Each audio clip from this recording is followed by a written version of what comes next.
करेंगे राज्यसभा का, जहां पर जेपी नड्डा क्या कुछ कह रहे हैं, सुनवाते हैं।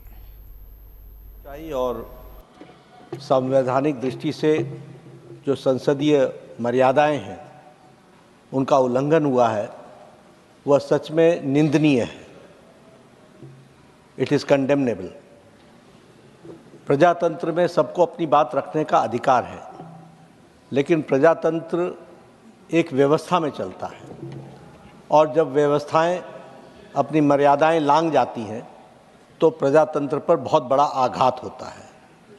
मैंने कल भी कहा था और मैं आज भी कहता हूं कि leading opposition party Indian national Congress और जिनकी एक संख्या के रूप में टीएमसी भी यहाँ पर विराजमान है विपक्ष के रूप में, जिस तरीके से उनका व्यवहार चेयर के प्रति रहा है वह कंडेमनेबल है। और जो लोग लंबे समय से संसदीय प्रणाली में कार्य करते रहे हैं उनके लिए ये एक प्रश्न आत्मचिंतन का है जो उन्हें करना चाहिए। जहाँ तक विनेश फोगाट का सवाल है, ये कोई पक्ष और विपक्ष का सवाल नहीं है, यह देश का सवाल है और सारा देश उनके साथ खड़ा है। ये भारतीय खेल को आगे बढ़ाने का विषय है जिसके साथ सब लोग भावनात्मक तरीके से जुड़े हुए हैं और भावनाओं के साथ विनेश के साथ खड़े हैं। और मैं ये कहना चाहता हूं कि कल प्रधानमंत्री जी ने कहा चैंपियंस ऑफ चैंपियन, और साथ में प्रधानमंत्री जी ने कहा कि सारा देश खड़ा है। मुझे लगता है, और मुझे ही नहीं लगता, सारे देश को लगता है कि ये आवाज़ प्रधानमंत्री की आवाज़ 140 करोड़ देशवासियों की आवाज़ है। दुर्भाग्य इस बात का है कि इसको भी हम पक्ष और विपक्ष में बांटने का प्रयास कर रहे हैं। मुझे लगता है कि शायद विपक्ष विषय विहीन हो चुका है, मुद्दा विहीन हो चुका है। The opposition does not have any solid issue which they want to discuss, for which the ruling party is ready for discussion on all forums and on the forum of Rajya Sabha. लेकिन जब सारा देश इस विनेश के साथ खड़ा है तो मुझे लगता है, और जो भी प्लेटफॉर्म्स थे और हैं उन सारे पर रिड्रेसल का प्रयास भारत की सरकार और खेल मंत्रालय और ओलंपिक एसोसिएशन के हमारे नुमाइंदों ने किया है। इस बात का मैं विश्वास दिलाना चाहता हूँ। इसलिए भावनाओं पर कंट्रोल करना, भावनाओं को सीमित रखना और अपने विवेक से काम करना, यह इस समय की आवश्यकता है। मुझे लगता है, मैं आशा करता हूं कि विपक्ष अपनी भूमिका को इस दृष्टि से देखेगा। एक बार आपको जिस तरीके से आपके चेयर को आघात पहुंचा है यह सच में निंदनीय है, ऐसा मैं कहना चाहूंगा।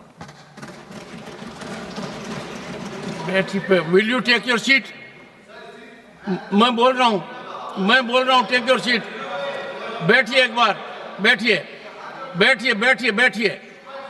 मैं बोलने जा रहा हूं अभी।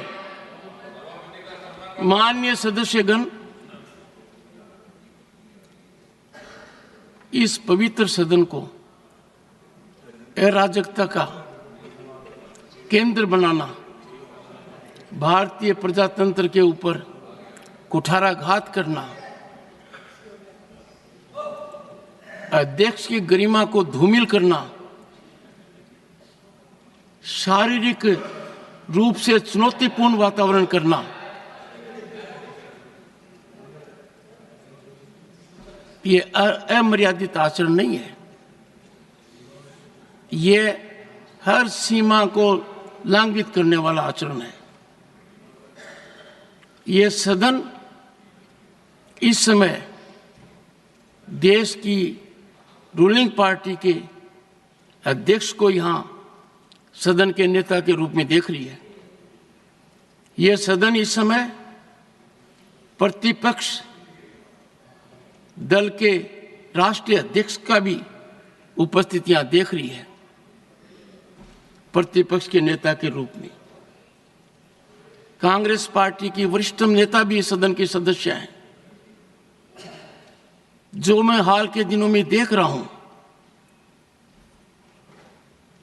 और जिस तरीके से चुनौती शब्दों से,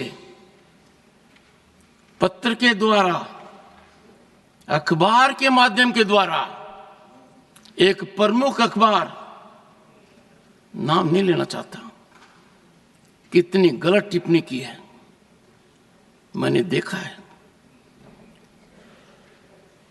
मेरे को यह चुनौती नहीं दी जा रही है, यह चुनौती सभापति के पद को दी जा रही है।